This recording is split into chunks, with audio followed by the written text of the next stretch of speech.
يعتبر البطيخ العربي في بلدية سبسب بغردية من المحاصيل الزراعية التي يحرص المواطن على زراعتها كل عام، وتشتهر أرجاء البلدية بهذا النوع من الفاكهة الموسمية التي يكثر الطلب عليها صيفا.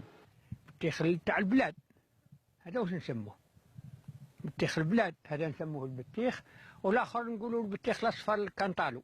كل وحدة كيفاه، وحدة كاينة حتى 10 كيلو 15، حتى 2 كيلو 3. ما عندهاش الحد، الكبر ما عندوش الحد.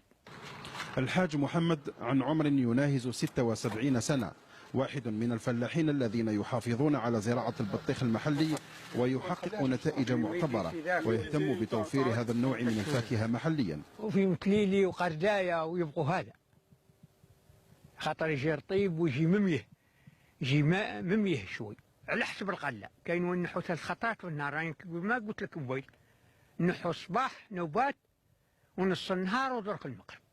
احنا وفينا الاجداد كيما هاك، السيره نتاعهم شدينا السيره نتاعنا.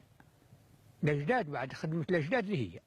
البطيخ العربي فاكهة صيفية تشتهر بها بلدية سبسب ذات الأرض الطيبة والمياه العذبة، وينتج في مساحات كبيرة، ويحظى برواج محلي بولاية غرداية والولايات المجاورة.